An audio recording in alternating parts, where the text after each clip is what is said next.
things happen in life, you assume that with something this eventful and this perpetuating, it's been part of my everyday for 55 years, that the announcement would be more auspicious, would be more of a pronouncement that I would recognize as being foreshadowing how the rest of my life was going to be, Nothing. A guy on his knees with his hand on my crotch. Yes, that's true. How many people could say that? Hello. Long-time fan. I want to ask the good, the bad, the ugly between you and the rest of the crew, relationships, bizarre relationships. Just go for it. You want to know something? I have never been asked that before. No, I'm serious. I mean, I've spontaneously offered my opinion on occasion, but nobody's ever asked me that. And I promised to answer all questions. So I will answer in the most gentlemanly way I can. The 60s was a different time. When we did the series, it was a different era, it was a different way of doing things. The industry was different. By the time Next Generation came on, everybody's credit was at the beginning of the show. Every regular's credit. When we were doing Star Trek, it was Bill, DeForest, and Leonard, and then our credits were at the end of the show, interspersed with the guest credits. It was a different perspective, different way of looking at things. And that was a part of the set. We were secondary, tertiary contributors to the story. Leonard was always Mr. Spock. So I never faulted him, because he was a good man with a strong social conscience who did good things for good people. On the set, he was almost unapproachable because he was Spock. He was always Spock. And I've said many, many times, our roles, the rest of us, could have been played by any of 100 or 200 different actors. Only Leonard could have played Spock with the reality and the believability that he did, because he was that character. I mean, he took it home. I didn't know that. He took it home. There was friction at home as a consequence of his devotion, his loyalty, his professionalism to being the best Vulcan alien that he could be. Bill, well, he was a product of the times. That's the way a lot. I mean, I guessed it on other shows, and I got along well with the leading regular characters. But there were lots of actors, lots of stars of shows that related only to 2 or 3 people, or to the guest stars if they were well known. Bill just didn't relate to us. It wasn't meanness. It was just the posture of the times. So, and I didn't expect anything. He was very funny on set. He kept it light and funny, but he chose not to recognize us. I'm not even sure there was a good morning involved in his relationship with us. But he wasn't mean, he wasn't hurtful, he wasn't evil. But he expected the show to revolve around him, and grudgingly to a great deal around Leonard. That wasn't anticipated, and they were not the coolest of buddies during the series. But Bill really was the star, the lead, and the fact of the matter is that if he had not agreed to return for the movies, there might not have been movies.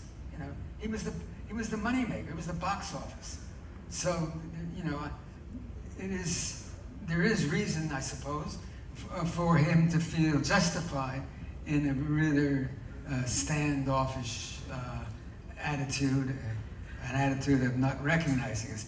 He took it a little far at times. I mean, there were always, in every scene where there were several of us included, there was always a close-up of Bill, you know, delivering. In addition to being part of the group, there was always a tight shot of Bill. And, you know, unless you are really, really conscious, unless you've come to the party with a sense of, a strong sense of democracy in terms of the people you're working with, it's very easy to be seduced by all that attention and all that approbation that he received. So we never spoke during the series. It wasn't out of anger. It was simply the way it was set up. That's the way a lot of shows, not all of them, not everybody, but that's the way a lot of shows were set up. When it came to the movies, it got a little tiresome because by then we had done all of these, we had done a great many conventions, and we were made to feel important, you know? I mean, Bill was quoted as saying, the only reason they're complaining now is because the fans have made them feel that they are more important than they deserve to be treated. Well, that was the thinking. And as a matter of fact, I truly don't mean to sound humble. I'm not humble. But a lot of the applause and the warmth that we receive from you guys is disproportionate to our contribution on the show. And well, my sense has always been, how much can you do with Warpfekte Vorkiptin, you know?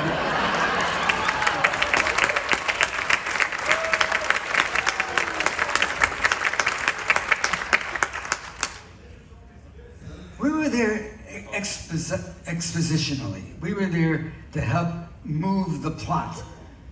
Captain, there is a strange creature out there. What do you think it is? Well, I think, you know. So we set up the situation, and we get the personality, we get the emotion from Kirk and McCoy. And, well, Spock isn't supposed to have any, but we get the dimension of the character from those three guys. So the feeling was that we were not, well, at least from me, maybe other people felt differently, at least for me, was that we were not intrinsic to the story. That we were, in terms of character, that we were there. So, under those circumstances, I always felt that I'm hanging on to the coattails of a very successful show, even during the motion pictures, except for a couple where I really had something I thought was significant. Because the show is so popular, and that anybody in my spot would get that same kind of recognition. Mind you, I'm not complaining. I'm very pleased, and then I've said time and again that if I'm to remember it for anything, it might as well be Star Trek because it's something I believed in, you know.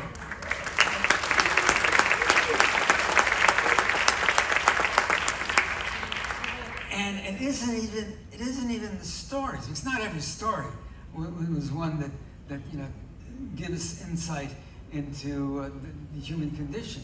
Sometimes they were just stories to entertain us.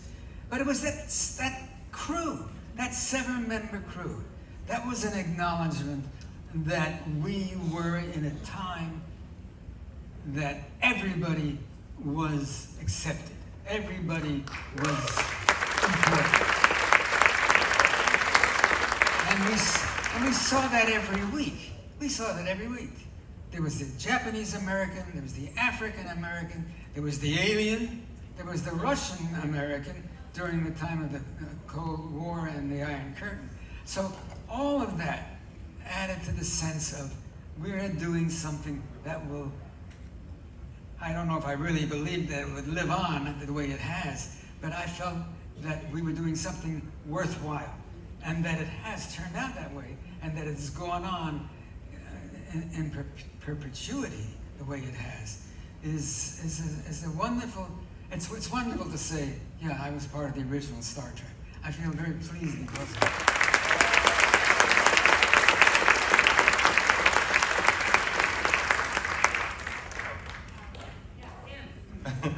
Thank you once again, sir, for being here with us on the cruise. It's really a great honor.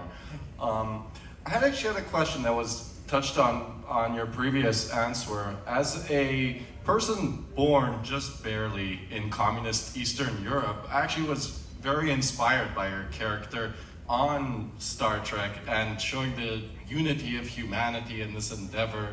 And I'm just curious if you could maybe explain, maybe just a bit more, elaborate a bit more on, yeah, that character design, like how it was perceived at the time that you would have a Russian on board with Americans and a crew, like working together on something. And I'm just curious, like how that was perceived by the public, by, you know, the people producing the show, and by yourself as well. That's an interesting question. First of all, my parents were born in Russia. They were commies. Communism, their interpretation of communism was better working conditions, better economic conditions for Americans and for everybody else. You know, the rejection of exploitation of human beings based on anything but their behavior. You know, that we were all here together, and we were meant to be able to live together and care for each other. My great sadness, my father passed away before I did Star Trek. He never knew that. As far as my position politically, as far as my influence or how I was viewed politically, 99.5% of my mail was from kids. Lined paper and pencil. And they were not interested in the politics. They were interested in my groovy hair. And I think that I bore a vague resemblance to Davy Jones. You know? So the character wasn't controversial. In fact, the jokes they made, which I thought were kind of cute way of identifying the character. Oh yeah, you little old lady in Leningrad. They eliminated those after my first season. I saw the memo from Gene. He thought the joke was sophomoric, and he didn't want. Well, sometimes sophomoric jokes are things that stay with you. In any case, they eliminated that, so that wasn't a part of the third season. Which is, on the other hand, and attest to the fact that I could draw an audience and find support, public support, without having to resort to that. So it was never a problem. It was never a part of. I mean, who knows what transpired in the writing room, you know? Although I don't think it even was there, but certainly I was just a character with a funny accent that the kids could enjoy. I'm sorry I haven't anything more profound to say on this subject, but that's the way it was.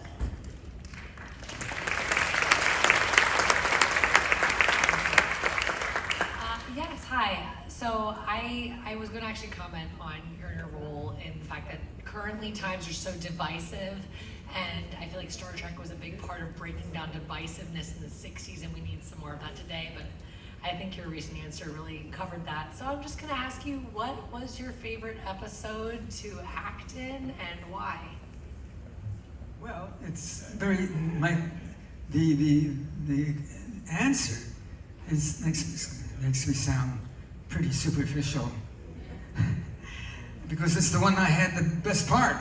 And I feel that is Spectre of the Gun. I got to go to the planet. I got the girl. And I got to die. I didn't die very well. I was upset. When I was a kid on the street in New York, we used to have contests about who could die the best. Invariably, I won. I was great at dying. There were occasions when I died on the stage, whether that wasn't necessarily something to be proud of. Yeah, but Spectre, you know, because I am at the core a professional, I felt compelled to mention to the editor of Spectre of the Gun that the situation as it was portrayed and developed was illogical. You know why? That's right, exactly. She got it. I died before we learned that it was all an illusion. So I should have stayed dead. And I went and and after we had shot the scene, I went up to the story editor and I explained that to him. I said, you know, this is not in keeping with what was happening and what we learned about the circumstances. And he says, yeah, we discussed it and we said, screw it. So I felt better. Okay, that's the way it is. Well, I was kind of wondering how it felt to you from going from a character like Chekov to another character from a series that my wife and I also were very big fans of, Babylon 5. We love Mr. Bester, and we loved your portrayal of him. And to go from somebody so different from Chekov to Bester, how did that feel to make a transition like that? Well, thank you. That's very kind. First of all, it was about, 15 years apart? Something like that. I don't know. The last Star Trek movie was 80-something? Come on, you gotta know that. Okay, and I started on Babylon 5 around 95 or 97 or something. So I was considerably older to begin with. And in Star Trek, the character was there, you know, as, I guess, to lighten up things and when actually utilized, and to appeal to a very young crowd. The story involving my being cast in Babylon is interesting, and interesting enough to take a couple of minutes, and I swear to you, I'll keep it to a couple of minutes. I had known J. Michael Straczynski, the creator, casually through the writer Harlan Ellison, who you must all know, City on the Edge of the River.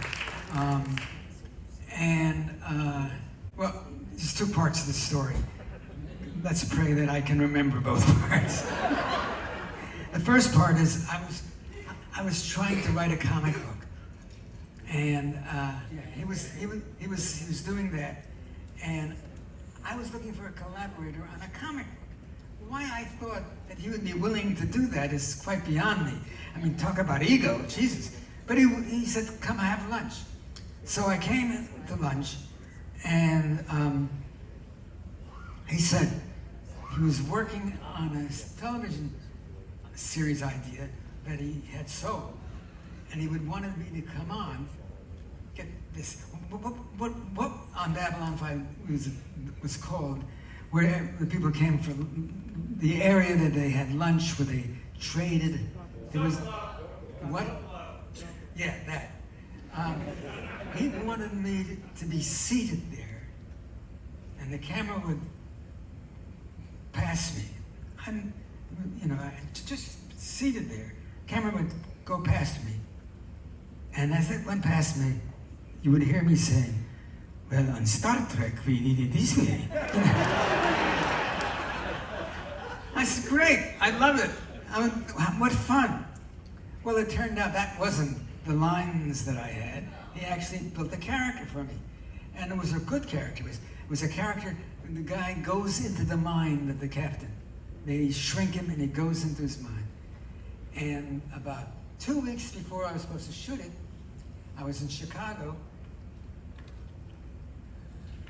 No, I'm not having a heart attack now, but I had one then. Yeah, so they put me in the hospital in Chicago, and the first person I called was Joe, and said, I'm not going to be available. I'm going to have quadruple bypass surgery tomorrow, and I'm not going to. He says, okay, we'll save it. We'll save it till you're well. I thought that was amazing. I mean, our business isn't known for that kind of selflessness. I mean, they're generous folks and they're good people, but you don't expect that from some under ordinary circumstances. So I went into surgery feeling very good. I had a role waiting for me. You know, when I recovered. Well, I got out of surgery. I came home, and there was a call from Joe saying they couldn't wait. They ran out of scripts. They had to shoot it. I said, I get it. You know, he was writing every script. Michael Straczynski was writing every freaking script. So I said, okay. He says, well, I'll get another one for you. I said, yep, thanks. And that was the end of it, I thought. But he did. He wrote another bloody script, and instead of one episode, over the course of 5 years, I did 12. And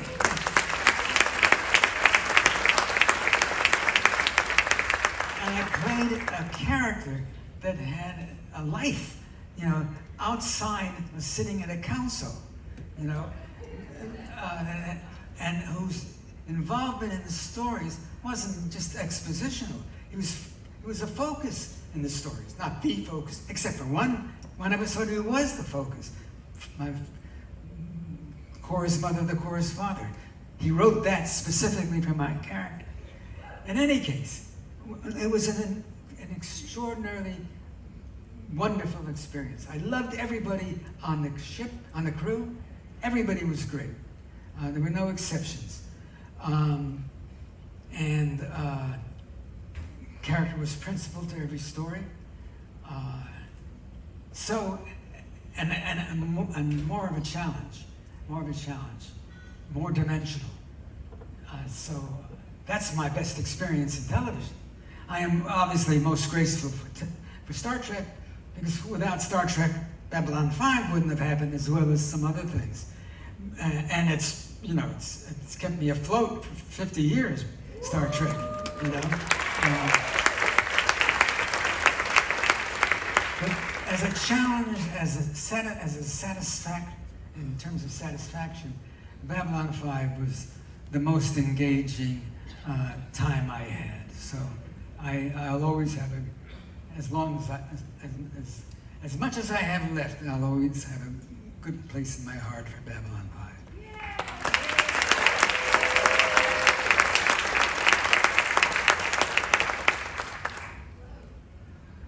Nervous because I'm so excited. I've never been on a Star Trek cruise either, and it's turned out to be so cool. And I'm standing within 6 feet of Walter Koenig. I feel the same way. My question is regarding the movie The Wrath of Khan. When you and Terrell go down to the planet and discover the Botany Bay, and Khan finds you and they take off the helmets, and he says he doesn't recognize Paul Winfield, but he looks at you and he says, I never forget a face, Mr. Chekov. You were not on the episode Space Seed.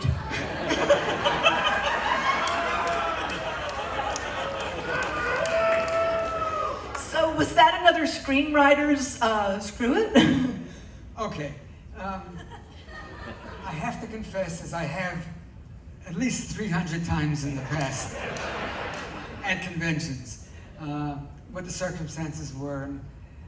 the thing is, Chekov was on the Enterprise. He was working on the third deck behind the boiler room. And he was so ill with a condition called Malapropsky's malady that he was in the bathroom ensconced there for hours and hours. While poor Mr. Khan, his genetically engineered kidneys about to explode, pounded pitifully on the door, begging to be allowed in, until finally the door opened, Chekov stepped out, Khan grabbed him and said, "Your face, I will never forget."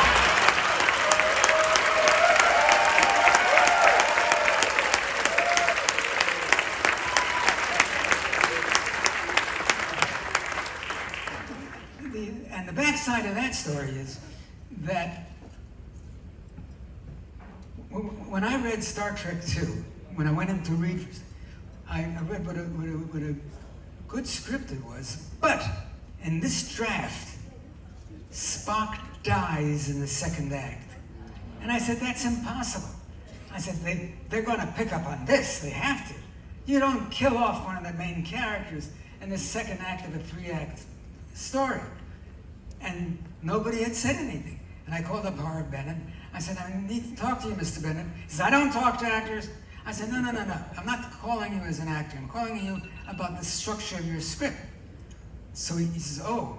And he was aware enough to know that he didn't know everything about Star Trek. And so I came in, and nobody had told him this. Nobody had told him, the associate producers, anybody who had worked on the series. And I said, you just can't do that. You can't kill off Spock in the second act. He's part of your finale. He's part of the dramatic conclusion to your story. If you're compelled to do it, make him the curtain closer. So they took my word. I guess he checked with other people and discovered that was the case. So they rewrote it.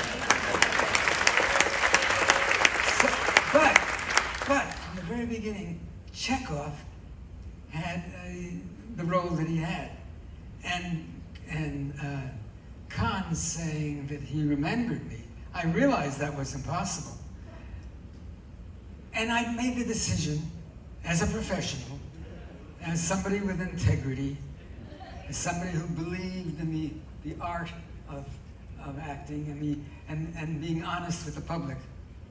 Not to say a screwy word about it.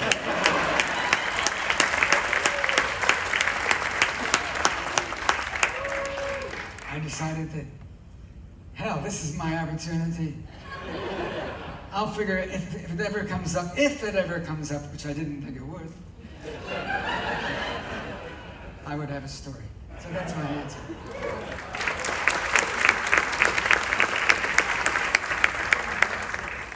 And I wanted to ask you back to the Davy Jones thing. And you actually do kind of look like him. And I'm wondering how much of that because you got several romantic lead storylines throughout the course of it. And you really were the kind of the babe, teeny bopper. You were hired to be the good-looking heartthrob for young women, and that you were hired to be the Davy Jones-like character, the teeny bopper. So how did you feel about being a teen idol? Great. Yeah, I'm willing to pander to the I read, between season 2 and season 3, Roddenberry had me over to his house, and he was telling me what the great things they were going to do with Chekov in the 3rd season. This was before our time slot was switched, and we were put in Friday at 10, when we were supposed to be Monday at 8, Monday at 8, we get everybody. We get the kids, we get everybody. Friday at 10, absent are the teenagers who were out on dates, and the young, very young, who at 10 o'clock were asleep. And I knew George, Jimmy, and I were on horseback. Was sort of gilding the lily to put us on horseback, because kids loved horses, and for a magazine spread. And somebody came to us with the news that we would been switched from Monday to Friday to accommodate laughing. And I knew whatever plans they had for Chekov being more involved were going to go out the window, because they were giving up they were throwing up their hands and saying we're going to be canceled after the third season. And that is the approach they took. Spectre of the Gun, which I believe was shown in the third season, was written in the second. And it was written with that in mind. That's the way a lot of the shows might have gone if we had believed that we were going to be picked up. And what was your question? Oh, how did I feel about it? Yeah, I thought it was great. I mean, nobody said good looking and handsome. They said like Davy Jones. And okay, that's fine. It's part of one's evolvement as an actor to go through a period when young people are saying, "Ah, Mr. Koenig," and that I was sort of liked for that reason. I felt flattered, and of course, 90% of my mail came from the young folks. So it didn't bother me at all. Okay? So the other thing is that you and I have something in common. I think that we're both the first generation of people from the same area of the world. Oh. And so I'm wondering what it was like growing up in that kind of household Interesting. when you were younger, because we know what you did when you were an adult, but I would love to hear about your childhood and how you interacted with your parents and your family and stuff like that. Right. Well, I was the what's the word? I can't think of the word. I was a Russian diaper baby, the red diaper baby, which meant that my parents were from the Soviet Union, that they espoused a communist line, and that they were, and certainly in my family's case, my father was very vocal about it. As I said, it wasn't about overthrowing the government or sending plans for the atomic bomb to the Soviets. It was about labor conditions, working conditions, civil rights, all men are created equal. It was about that. So he belonged to, we voted for he voted for FDR for the first couple of terms, and then he voted for Henry Wallace under a progressive party ticket. And they blacklisted, many of you I'm sure have heard that term, a lot of people in the creative industry, most specifically writers, but also some actors and some directors who had participated in the Communist Party back in the 30s, period of depression, a period when people were looking for a more humane way of living and treating each other better, when we had the Ku Klux Klan originating, et cetera, et cetera. I'm not going to proselytize at this moment. So I was scared shitless, very frankly. My father was convinced that we would be sent to camps because he couldn't help himself. He was eloquent in his support of communism. And any opportunity, we'd be in a restaurant and he'd talk about the glories of communism as he knew them. He had left Russia in 1910, before the revolution. And he carried forth this flame for justice. And that's why one thing in my life I regret is that he never saw me play this character, just for the fun of it. But yeah, and when McCarthy came on the scene, at the same time, I have here a list of 200 people in the State Department who are members of the Communist Party, and he had a blank page in his hand, you know. And we started the witch hunts. And Arthur Miller wrote The Crucible as an answer about the little girls who were condemning people for being witches back in what was it, the 18th century or when it was. It was an extraordinarily well-written and well-performed play. As that was his protest against McCarthy. Yeah, I went to the mailbox one morning when I was about 13. We lived in an apartment house. I opened it up, it was a scrap of paper, and inside it said, "Shit commies, get out." So from then until I graduated high school, I had discovered that the FBI had come to our apartment house and had interviewed every other occupant of the building as to our political stand. So yeah, I was really.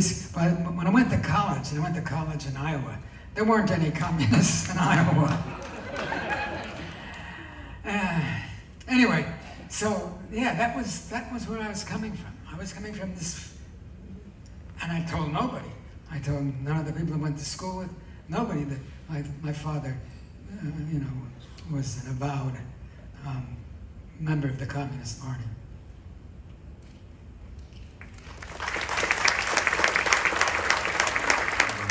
I wanted you to know that you provided representation on a globally accessible medium that reached millions, most of them children. And this representation was shared by Nichelle Nichols, you have George Takei, and yourself. And growing up and seeing these things, you've touched people's lives in ways you'll probably never see. And I know that you say that Star Trek has kept you afloat for 55 years, but it's also kept, and it continues to keep, thousands afloat, all because of your talent and your personal belief in a better future.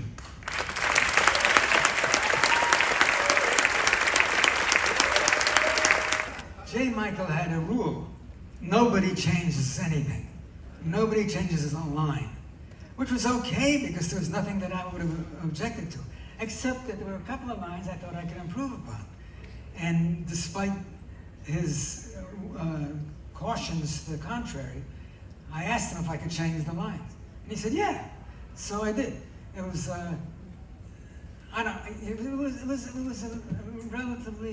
it was not a totally innocuous line. It was a line that people remembered. I don't remember what it was. You have to understand that I'm deep into my 85th year here.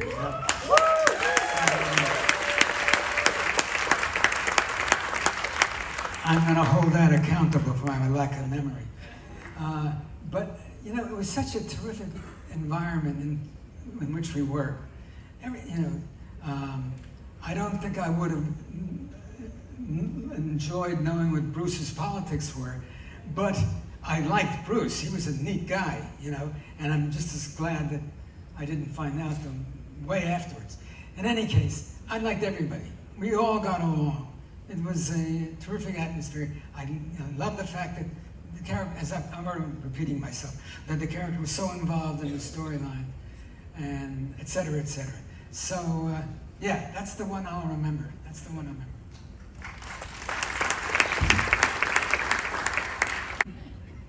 You were in 3 different shows over your career that are big favorites of mine. First, of course, Star Trek, and then Babylon 5. The third one's a bit of a curveball because it was Columbo. And there was a single episode and a single glorious scene that you were in that the first time I saw that episode, it was also the episode that Bill Shatner was the guest murderer. Columbo. Yes, Columbo. And I remember you did that scene with Peter Falk when they were looking at the murder scene. So I have a 2-part question. First, how was Peter Falk? Now I'm also a fellow actor. So how was Peter Falk to work with? Because I've always been a fan of his. But also, with Bill Shatner, did he treat you any better on the cast of Columbo than he did on the cast of Star Trek? Were we in a scene together? I don't think we were. No, you weren't. But I'm just wondering because I know he was in. Yeah, he was in it. I don't know if you had any. I don't know if you had any interactions with him. No, I think we drove around the lot in a little motor thing together. No, he was incredibly consistent.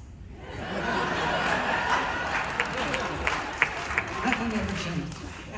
I loved Peter Falk as an actor. I think he was great.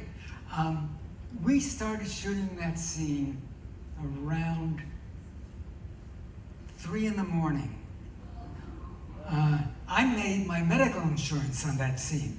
And that time, you had to make $1,000 to qualify for medical insurance in Screen Actors Guild. So we worked all night, and we finished in the morning. Now, I learned an interesting thing.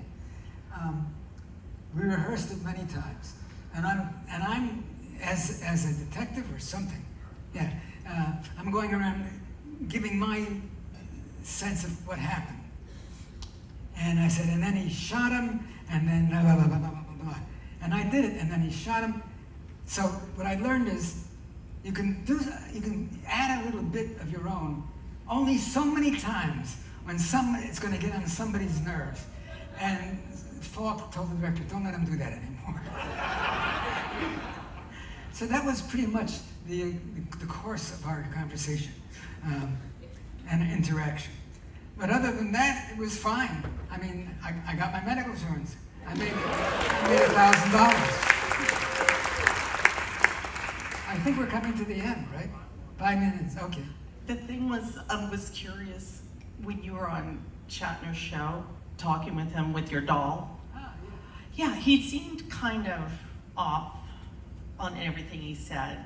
You were trying to tell him things, and he seemed kind of off. Were you comfortable sitting on that show with what you had to say? Good question. I haven't been asked that before. What is it about the cruise that brings out the originality?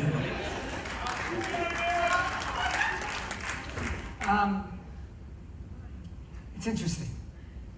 When I came on the cruise, he said, "Oh, you're not wearing one anymore, huh?" And I said, "No." So there was that. I could have been more argumentative and felt justified, but I figured it was unfair. This is his show. He has to maintain a certain level of, amicability as host. He has to be a certain degree of graciousness. And I felt if I were to really let into him, I would put him in a really tough spot. And I didn't want to do that. I mean, first of all, I wasn't feeling as angry as I had, back in the day. So it wasn't something that I felt an urge that I couldn't resist. I did say a couple of things. I mentioned how working on Babylon 5 was so much more fun, and how well everybody treated each other. But we got near it's an interesting question. We got near the end of the show, and I had seen, with other guests, I saw 1 or 2 episodes, and I guess the reputation was that he made any women guests cry. He brought up their background, their history, and made them feel relive it, I guess. In any case, I seen that the other guests had brought on something to discuss, some entity, some object. And I had 2 figures carved by a fan. One with Bester with his hand like this, holding some kind of net weapon, and the other one with his back to him as Chekov holding a phaser. They were caricatures, but they were really delightful, and I brought those on. And curiously, I'd seen him discuss these. He hadn't even brought it up, but I had him with me. So I said, "Do you want to talk about this?" He says, "Sure." Oh, no, it was sure. So I told him, and I said, and it also represents the difference in my status and the sense of belonging I felt on the 2 shows. And I went into that a little bit. And then the show was over, and I went to shake hands with him, He had gotten up and walked away. So he saved it. He didn't say anything to me about how he felt, but he evidently felt that way. And being who I am, I felt compelled to talk to the producer and say, look, please tell Bill that I apologize if I offended him. And I meant it. I meant it at the time. At the time. I emphasized at the time.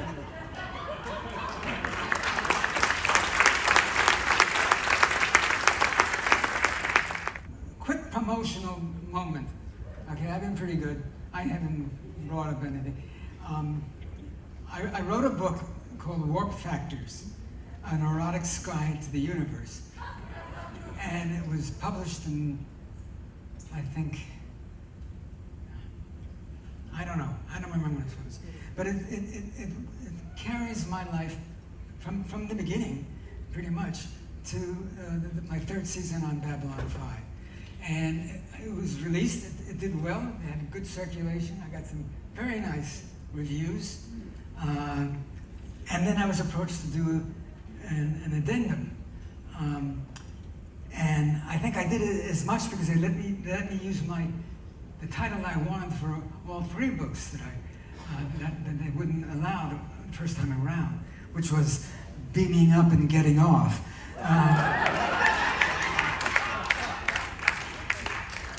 So anyway, it's out there. It hasn't sold very well. It has the whole first volume involved. The last 20 years have not been as exciting as the first 60 were, you know. But it's still a good read. So, and if you haven't read Warp Factors, you might look into finding a copy somewhere. Either way, Beaming Up or Warp Factors. Thank you, ladies and gentlemen. I appreciate it.